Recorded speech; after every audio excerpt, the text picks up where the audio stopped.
फरमाते हैं कि मैं ना मजदूर लेने गया।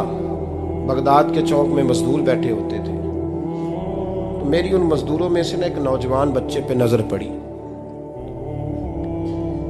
बड़ा कमजोर सा वजूद था, लेकिन चेहरे पर इबादत का निशान था। माथा बताता था कि नमाज का बड़ा ख्याल रखता है। मैं उसके करीब गया। चेहरे भी बड़ा कुछ बताते हैं ना, चेहरों में भी बड़ी रानाई होती है। फरमाते हैं मैं करीब गया, मैंने उसको कहा बेटे मजदूरी करोगे? तो कहने लगा मजदूरों में बैठा हूँ तो हुजूर मजदूरी के लिए ही तो बैठा हूँ। तो मैंने कहा कि चलो फिर। कहने लगा नहीं, मेरी कुछ शर्तें।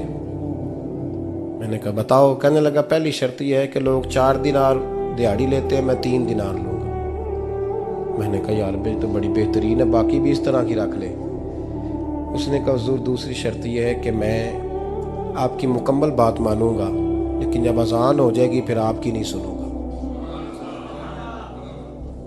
तीसरी बात उसने ये की कि हुजूर मैं आपके घर में काम करूंगा पर आपके किसी सवाल का जवाब नहीं दूंगा। कहते मैंने कहा यार तू बड़ा अजीब है, शर्तें तो मालिकों की होती हैं।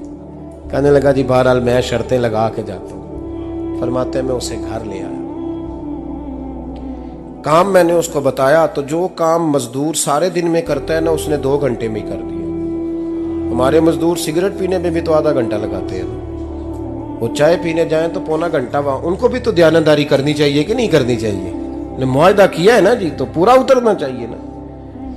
कहते 2 घंटे में। अब काम जब बंदा शुरू कराता है तो काम और निकल आता है। कहते काम मैंने उसको और बता दिया, वो करने लगा। उसने मिट्टी निकाल के रखी थी बाहर रास्ते में, तो अजान हो गई जोर की।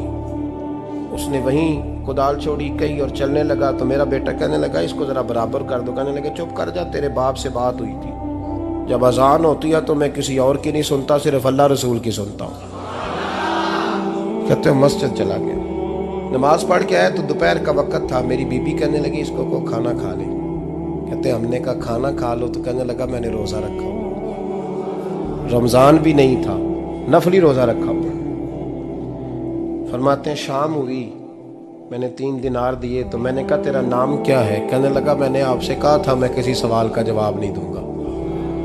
तो वो चला गया। अगले दिन मैं फिर लेने गया उसे, काम कुछ और निकल आए। तो लोगों ने बताया वो सिर्फ हफ्ते वाले दिन आता है। मैंने कहा क्यों? कहने लगे जी वो कहता है मेरा हफ्ते का खर्चा 3 दिनार है। जब 3 दिनार कमा लेता हूं तो बाकी सारा टाइम अल्लाह रसूल की जिक्र में गुजार दिया करता हूं। फरमाते हैं जी अगले हफ्ते मैं फिर लेने गया। मैंने पूरा हफ्ता इंतजार किया कि काम उसी से कराना है। मैं जब गया तो मैंने कहा चलो। कहने लगा मेरी शर्तें याद है ना? और मैंने कहा याद है भाई, साथ चल। फरमाते हैं काम कराया। 2-3 हफ्ते वो आता रहा। एक हफ्ते में गया तो लोगों ने कहा हुजूर आज नहीं आया। क्यों? कहने लगे बीमार हो गए। कहाँ घर है? कहने लगे बगदाद के कब्रिस्तान के पीछे जो कच्ची आबादी है उसमें रहता है। फरमाते मैं गया, दरवाजे पे दस्तक दी तो कहने लगा हुजूर आप हैं? दरवाजा खोला है, आ जाइए। फरमाते हैं मैं अंदर गया तो मैंने कहा तुम्हें कैसे पता चला मैं आया हूँ? कहने लगा हुजूर अल्लाह वाले हो, आप नहीं आना था, वरना अमीर तो गरीबों का पता लेने कोई नहीं आते। कहते मैं करीब गया तो कहने लगा मैं आपका इंतजार कर रहा था, तेज बुखार है, तप रहा। जेब से कुछ पैसे निकाले। कहने लगा ये पैसे रख लें। एक अंगूठी निकाली। कहने लगा हुजूर आज रात को मेरा इंतकाल हो जाएगा, इन पैसों का कफन खरीद के सुबह जनाजा पढ़ के मुझे दफन कर देना, और जब दफन करो तो ये अंगूठी लेके असर के बाद हारून रशीद के पास जाना। आप उसे कहना मैंने मिलना है, पर वो आपको टाइम नहीं देगा। आप उसको आवाज दीजिएगा कि तेरी एक अमानत है मेरे पास। फिर वो आपसे मिलेगा तो अंगूठी दे दें, फिर आप मेरी तरफ से फारिग हैं। हजरत फरमाने लगे तेरा नाम? और कहने लगा हुजूर वक्त थोड़ा है,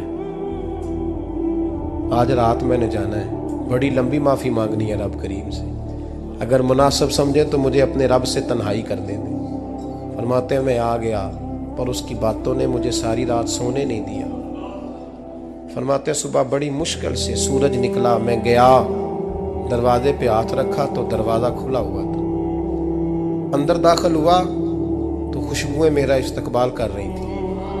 जब चेहरे से कपड़ा हटाया तो उसका तो इंतकाल हो चुका। इंतकाल हो चुका है, ऐसे है जैसे किसी का दीदार करके सोया है। कहते मैं तो 2 आदमी ले गया था जनाजे पे, पर पता नहीं दुनिया किधर किधर से आई, कहां कहां से। अखां जदों मीटियां जमाना मैनू रोवेगा, अपना ते अपना बेगाना मैनू रोवेगा। फरमाते हैं मैं तो 2 बंदे ले गया था, पर पता नहीं मखलूक कहां कहां से आई। जनाजा पड़ा, दफन किया। हारून रशीद के पास में असर के बाद गया, मैंने बुलाना चाहा पर बादशाह था, मेरी तरफ देखा ही नहीं। मैंने उसको कहा तेरी ये अमानत मेरे पास है। फरमाते हैं वो मुझे कोने पे ले गया, क्या बात है, कमरे में बुलाया, मैंने अंगूठी दी। हारून रशीद तो चीखे मारने लगा, कहने लगा अंगूठी वाला कहाँ है? मैंने कहा वो तो इंतकाल कर गया। कहने लगा मुझे कब्र पे ले चल। कहते मैं कब्र पे लाया तो वो लेट गया, तड़प के रोने लगा। मैंने कहा मेरा कलेजा फट जाएगा, ना उसने कुछ बताया ना तूने बताया, ये कौन था? तो हारून रशीद कहने लगा ये मेरा बेटा था। मैंने कहा तेरा बेटा और मजदूर?